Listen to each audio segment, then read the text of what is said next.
Once, in a quiet village nestled between hills and rivers, there lived a man named Elias. He walked with his head down, shoulders slumped, eyes fixed on the ground. Every morning he passed the same bakery, the same children playing, the same old man sweeping his porch. But Elias didn't wave. He didn't smile. He didn't even look up, because Elias believed one thing, deeply, painfully: he didn't matter. You see, Elias had made mistakes, big ones. Years ago, he lost his job, then his home, then the trust of the people who loved him. He drank too much, said the wrong things, did the wrong things. And when he tried to start over, people still saw that man, the broken one, the failure.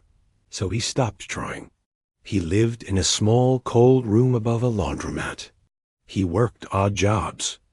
And every night he whispered to himself, "Too late. I've ruined everything." One rainy afternoon, as Elias trudged past the bakery, the owner, a woman named Mara, stepped out with an umbrella. She didn't just hand him bread like she did sometimes. This time she stood in front of him.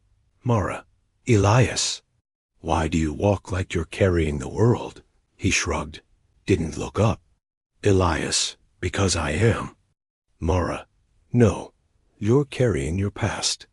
But that's not who you are today." Elias finally looked at her. Rain dripped from his hat. "Elias, it's all I've got, Mara. My past is me." "Mara," softly, "no, you're not your mistakes. You're not your regrets. You're what you choose today." She handed him a loaf of warm bread. Then she smiled and walked back inside. Elias stood there, soaked and stunned. Her words echoed, "You're what you choose today." That night he couldn't sleep. He stared at the ceiling. What if I'm not stuck? What if I can start just a little again? But the old voice came back. Too late, too broken, too far gone. He sat up, pulled out a notebook, dusty, forgotten. On the first page, he wrote one small thing. Just one. The next morning, he didn't walk past the bakery. He went in. Not for bread, for work. "Elias, Mara, I can't pay you. But I can sweep, clean ovens, carry bags, anything. Just let me try." She didn't hesitate. "Mara, everyone deserves a fresh morning, Elias. Start tomorrow." And he did. At first, it was hard. His hands hurt. His pride hurt more. Customers stared. Some whispered. But he kept showing up. Early, quiet, working. 1 week passed. Then 2. He started arriving before dawn to help mix the dough. Learned how to shape loaves. Even joked with the delivery boy. People began to notice.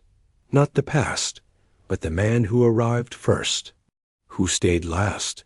Who smiled now. Real smiles. 6 months later, Mara called him into the back room. "Mara, I'm getting older, Elias, and I trust you. What if you ran the bakery with me? Half ownership. Your name on the sign." Elias froze. His voice cracked. "Elias, me? But my past, Mara, is behind you. What matters is what you've done since. You've earned this." Tears fell, not from shame, from hope. A year after that, the sign changed. Not just Mara's bakery. Now, Mara and Elias. People came from other towns. Not just for the bread, but for the story. The man who rebuilt himself, one small choice at a time. One day, a young man stood outside, head down, just like Elias once did. Elias stepped out, holding a warm loaf.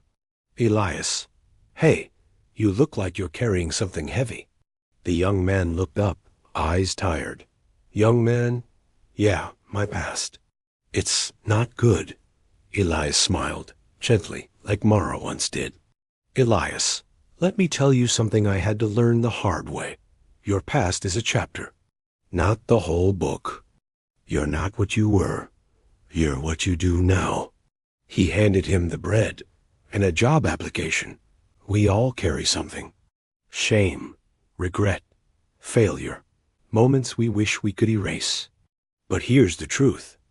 Your past does not get to decide your future.